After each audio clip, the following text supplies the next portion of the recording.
Leitura da primeira epístola de Paulo aos Tessalonicenses, agora capítulo 1.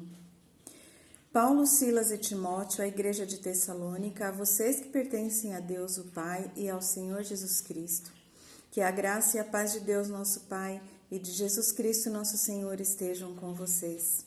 Sempre damos graças a Deus por vocês e oramos constantemente por vocês. Quando falamos com o nosso Deus e Pai a respeito de vocês, nunca nos esquecemos do trabalho que resulta da fé, do esforço motivado pelo amor e da perseverança que vem da esperança em nosso Senhor Jesus Cristo. Sabemos que Deus escolheu vocês, irmãos muito amados, por Deus, porque quando levamos o Evangelho a vocês, ele não lhes pareceu mera tagarelice sem sentido, mas vocês escutaram com grande interesse. O que nós lhes contamos produziu um resultado poderoso em vocês, pois o Espírito Santo lhes deu a profunda e plena certeza de que o que nós dizíamos era verdadeiro. E vocês sabem como as nossas próprias vidas foram para vocês uma prova a mais da veracidade da nossa mensagem. E assim vocês se tornaram imitadores nossos e do Senhor, porque vocês receberam nossas mensagens com a alegria que vem do Espírito Santo, apesar das provações e sofrimentos que isso lhes acarretou.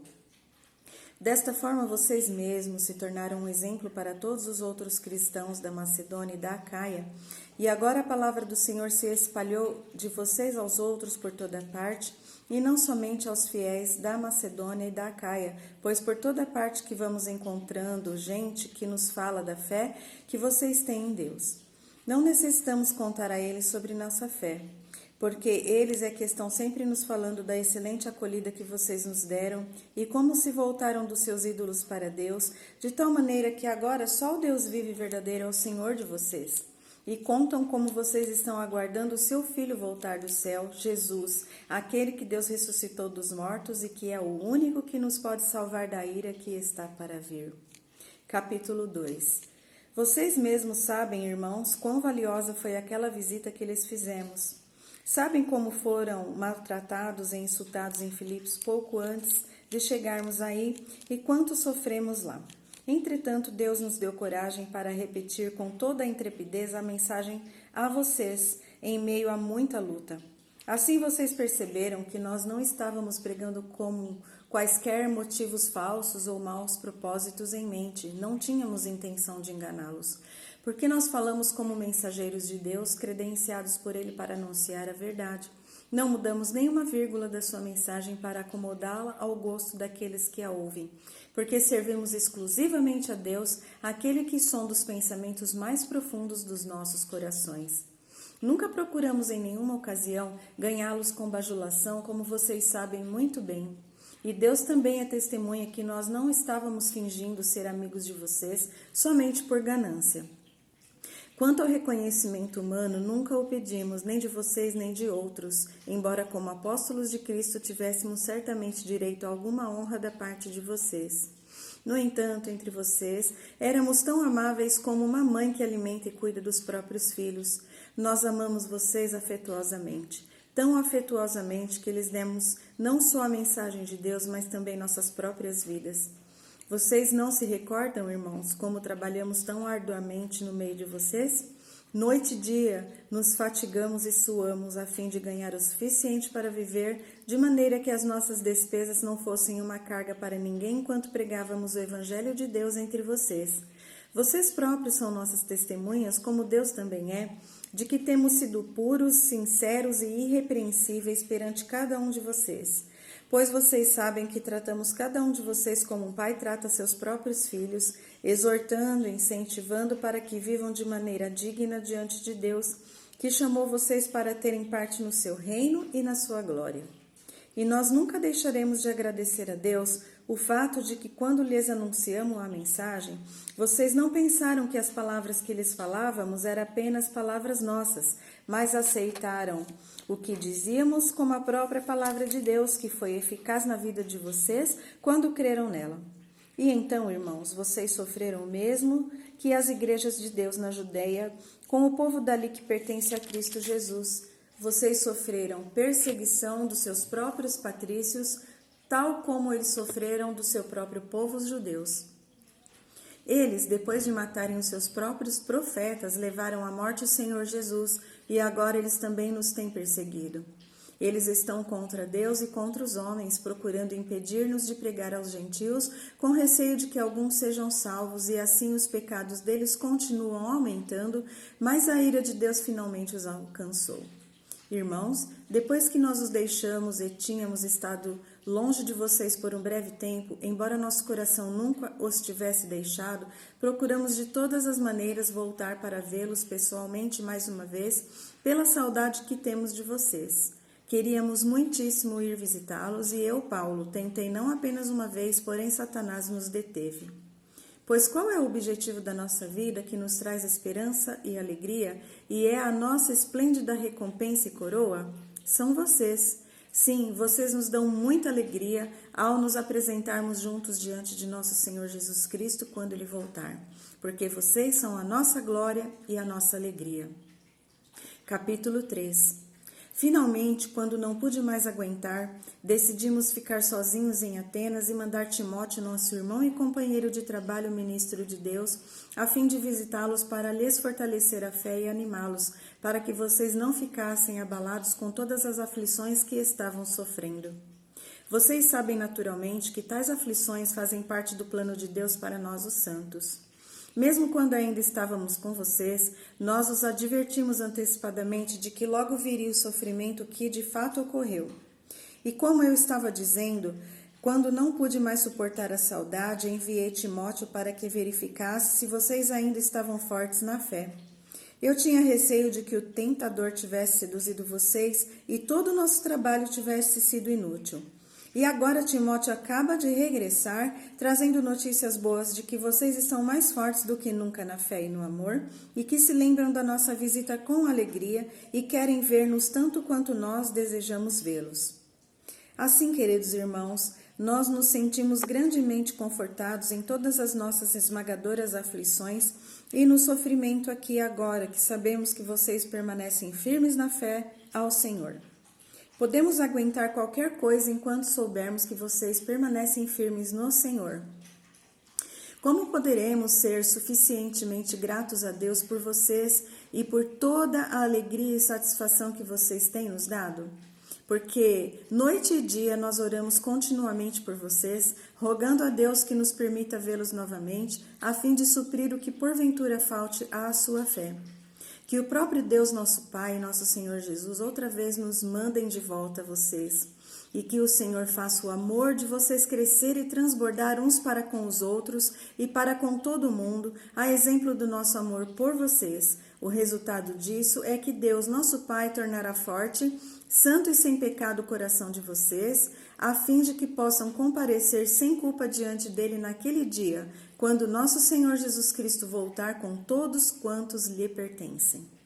Capítulo 4. E ainda quero acrescentar isto, irmãos. Vocês já sabem como agradar a Deus em sua vida diária, pois conhecem as determinações que lhes demos da parte do Senhor Jesus. Agora nós lhes suplicamos, sim, exortamos a vocês em nome do Senhor Jesus, que vivam cada vez mais próximos daquele ideal, porque vocês conhecem os mandamentos que lhes demos pela autoridade do Senhor Jesus. Deus deseja que vocês sejam santos e puros e se conservem afastados de todo pecado sexual, a fim de que cada um de vocês saiba controlar o seu próprio corpo em santificação e honra, não dominado pela paixão carnal e por desejos desenfreados, como fazem os pagãos na sua ignorância de Deus e de seus caminhos. E esta é também a vontade de Deus, que neste assunto nenhum de vocês se aproveite de seu irmão, porque o Senhor os castigará por estas práticas, como nós antes já os advertimos severamente. Porque Deus não nos chamou para vivermos na impureza, nem cheios de imoralidade, mas para sermos santos e puros.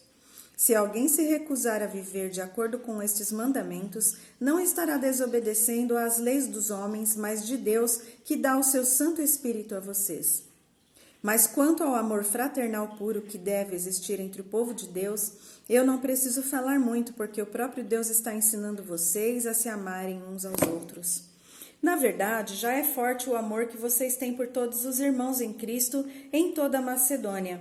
Mesmo assim, amigos, nós lhe rogamos que amem cada vez mais. Esta deve ser a ambição de vocês, esforçar-se para levar uma vida tranquila, se importando com seus próprios negócios e fazendo o seu próprio trabalho, tal como já lhes instruímos anteriormente. Como resultado, as pessoas de fora da igreja vão confiar em vocês e respeitá-los, e vocês não precisarão viver à custa dos outros. E agora, irmãos, quero que vocês saibam o que sucede a um fiel quando ele morre, para que não fiquem cheios de tristeza como aqueles que não têm esperança. Visto que nós cremos que Jesus morreu e depois voltou à vida, podemos também crer que, quando Jesus voltar, Deus trará de volta com ele todos os irmãos que já morreram. Posso dizer-lhes diretamente do Senhor que nós, os que ainda estivermos vivos, quando o Senhor voltar, não subiremos para encontrá-lo antes daqueles que já morreram. Pois o próprio Senhor descerá do céu com um potente clamor, com o brado do arcanjo e com o toque da trombeta de Deus, e o Senhor descerá dos céus, e os mortos em Cristo ressuscitarão primeiro. Então nós, os que ainda estivermos vivos, seremos arrebatados até eles nas nuvens, a fim de nos encontrarmos com o Senhor nos ares e ficarmos com ele para sempre. Portanto, confortem-se e encorajem-se mutuamente com estas palavras. Capítulo 5. Quando é que tudo isso vai acontecer? Eu não preciso realmente dizer nada a esse respeito, irmãos, porque vocês sabem muito bem que o dia do Senhor virá inesperadamente, como um ladrão de noite. Quando o povo estiver dizendo, vai tudo bem, está tudo calmo, está tudo em paz, então de repente o desastre virá sobre eles, tão súbito como as dores de parto a uma mulher quando nasce o seu filho. E essa gente não poderá fugir para parte alguma, não haverá lugar onde se esconder. Porém, vocês, irmãos, não estão na escuridão a respeito destas coisas e não serão surpreendidos como por um ladrão. Porque todos vocês são filhos da luz e do dia e não pertencem à escuridão e à noite. Estejam vigilantes e não adormecidos, como os outros. Estejam atentos à volta do Senhor e permaneçam sóbrios. À noite é que as pessoas dormem, à noite se embriagam. Mas nós que somos do dia, conservemo-nos sóbrios, protegidos com a couraça da fé e do amor, e usando como nosso capacete a esperança da salvação. Porque Deus não nos escolheu para derramar a sua ira sobre nós, mas para nos salvar por meio de nosso Senhor Jesus Cristo. Ele morreu por nós para que possamos viver com ele para sempre, estejamos vivos ou mortos na hora da sua volta.